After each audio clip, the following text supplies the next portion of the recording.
બોટાદમાં કરોડો રૂપિયાના હીરાની ચોરીનો ભેદ ઉકેલાયો છે। બાવળાથી 3 આરોપીઓની ધરપકડ પણ કરાઈ છે અને મુદ્દામાલ રિકવર કરાયો છે। 4 કરોડની કિંમતના હીરા બાવળા નજીક વેચવા આવ્યા હોવાનું સામે આવ્યું। ગણતરીના કલાકોમાં પોલીસે 3 આરોપીઓને ઝડપ્યા છે। ઝડપાયેલા 3 આરોપીઓ ગુનાહિત ઇતિહાસ ધરાવે છે। ગ્રામ્ય એલસીબીની ટીમ અને બોટાદ પોલીસની સંયુક્ત કામગીરી હાથ ધરાઈ કે જેમાં ભેદ ઉકેલાયો છે। 3 આરોપીઓની ધરપકડ કરાઈ છે। મુદ્દામાલ રિકવર કરી લેવાયો છે। 4 કરોડની કિંમતના હીરા બાવળા નજીક વેચવા આવ્યા હોવાનું સામે આવ્યું હતું।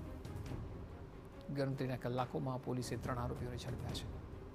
ઝડપાયેલા 3 આરોપીઓ ગુનાહિત ઇતિહાસ ધરાવે છે તેવી હાલ માહિતી પ્રાપ્ત થઈ રહી છે। વધુ માહિતી આપી રહ્યા છે સંવાદદાતા મિહિર સોની। મિહિર, ગણતરીના કલાકોમાં જ આરોપીઓ ઝડપાયા છે। આપ જણાવો કે કઈ રીતે તેઓ ઝડપાયા અને હવે શું કાર્યવાહી થશે? અક્ષય, બોટાદમાં જે કરોડો રૂપિયાના હીરાની ચોરીના કેસનો ભેદ છે તે ઉકેલાઈ ગયો છે।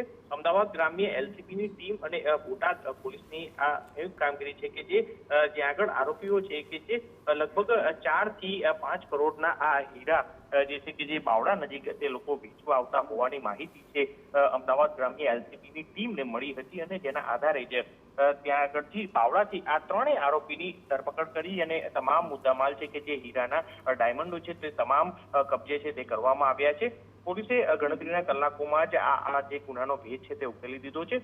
મહત્વનું છે કે જે પકડાયેલા 3 આરોપીઓ છે તે ગુનાહિત ઇતિહાસ ધરાવે છે અને આ 3 આરોપીઓ ગુજરાત રાજ્યના અલગ અલગ જગ્યાથી આવે છે અને રાજ્યોમાં અનેક જગ્યાએ ગરફોડ ચોરી અને આવી રીતની ચોરી કરતી ટોળકી સક્રિય ટોળકી હોવાનું સામે આવ્યું છે। એટલે હાલ અન્ય ગુનાના ભેદ પણ છે તે ઉકેલાઈ શકે છે। એટલે હાલ તો આ હીરા ચોરીના ગુનાનો ભેદ છે તે ઉકેલાઈ અને આ 3 આરોપીની ધરપકડ કરવામાં આવી છે। આ સાથે જ અન્ય કોઈ આરોપીઓ સંડોવાયેલા છે કે કેમ તે દિશામાં પણ તપાસ હાથ ધરી છે।